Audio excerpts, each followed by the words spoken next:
Naru pushes 2 fingers into the ash and feels for heat. Nothing. She digs to the cold stone at the bottom. Nothing there either. The fire is out. She cannot make a new one.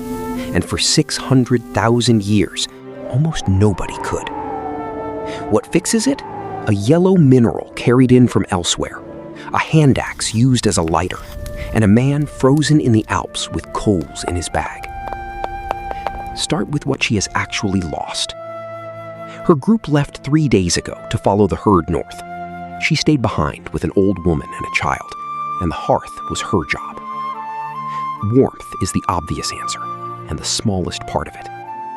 Fire is what stands between a sleeping human and everything that hunts at night. Big cats will not walk into firelight. Hyenas circle it, wait, and go elsewhere. The child sleeping 4 feet from those coals is alive because of them, and everyone in that shelter knows it without anyone saying so. It is her workshop as well. Birch bark heated slowly in a sealed pit gives up tar, and tar is the glue that fixes a stone point onto a wooden shaft. No fire, no glue. No glue, no spear. Winter here means 14 hours of darkness, and 14 hours of darkness with no light in them is 14 hours of nothing getting done. Smoke standing off a ridge is also a message. It tells anyone out there that people are alive at that spot, and it tells them which spot. So she has every reason to build a new one from scratch. That was rarer than we imagined. Here is the part that took archaeology a long time to accept. Solid evidence of humans using fire goes back 1 million years. It comes from Wonderwerk Cave in South Africa, where Francesco Bona's team put undisturbed sediment under a microscope and found burnt bone and ashed plant material that had burned inside the cave, rather than blown in from outside. 1 million years ago, we were sitting around fires. Naru's hearth has been burning for about 40 years. Her mother banked it every night, and her mother's mother banked it before that, and not one of them ever lit a fire from nothing. Because evidence of humans making fire only turns up at 400,000 years ago. 600,000 years sit in between. 600 millennia of depending on something we could not produce. Absence of evidence and evidence of absence are 2 different animals, and I want to be straight about that, because it is the weak joint in this whole story. Somebody could have been making fire far earlier and left behind nothing we would recognize as proof. A second line of evidence points the same way, though, and it is stranger than the first. Andrew Sorensen went through Neanderthal sites across southwest France and sorted them by climate. You would expect fire use to peak in the cold spells. Freezing weather, more fire, obviously. It runs the other way. Neanderthal fire use falls off during the coldest periods and climbs during the warm ones. Hard to explain for people who can light a fire whenever they want. Easy to explain for people who are collecting it. Lightning is more frequent in warm, stormy weather, and wildfires follow lightning.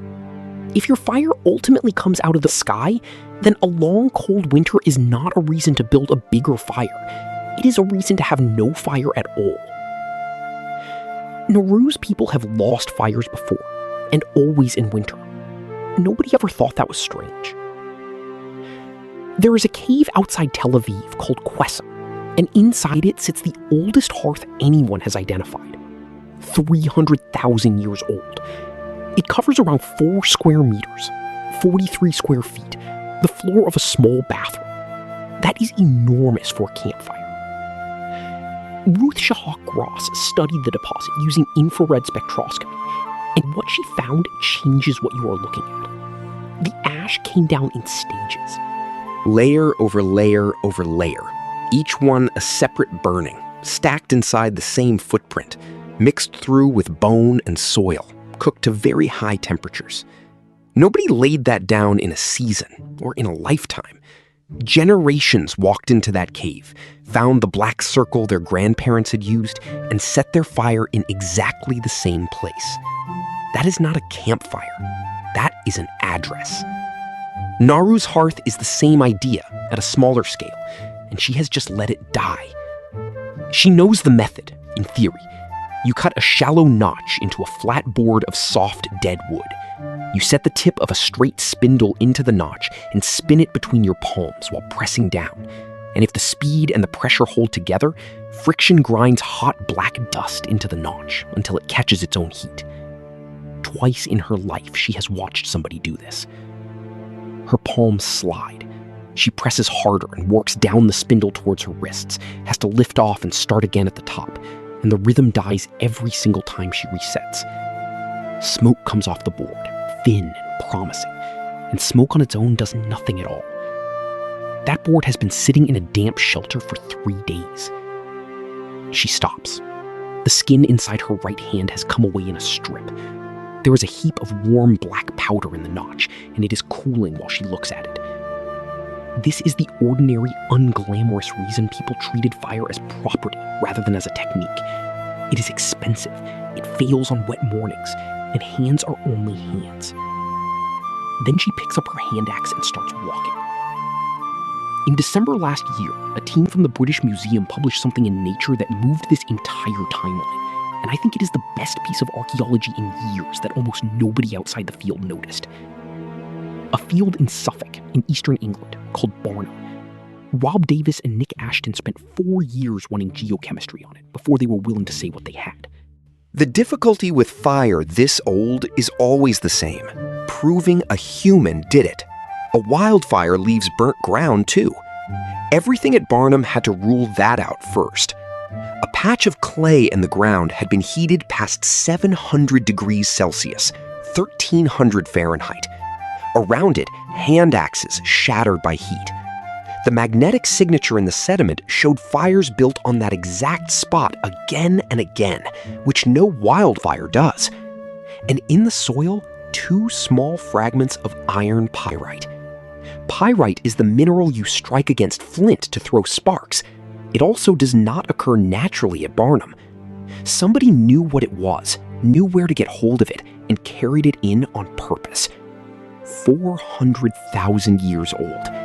Ashton called it the most remarkable discovery of his career, and it pushed the earliest evidence for deliberate firemaking back by 350,000 years in a single paper. That still leaves the 600,000 years underneath, and the honest answer is that nobody has a clean explanation for them yet. The axe swinging in Naru's hand has a second job, and there is a study that proves it. Sorensen and his colleagues went back through dozens of Neanderthal hand axes from France, roughly 50,000 years old, and read the wear under a microscope. On the flat faces, they found polish and scratches in one very particular arrangement. The arrangement you get from striking pyrite at an angle repeatedly in the same place. A butchering tool and a lighter in the same object. 5,300 years ago, a man died high in the mountains between what is now Austria and Italy, and the ice kept everything he was carrying.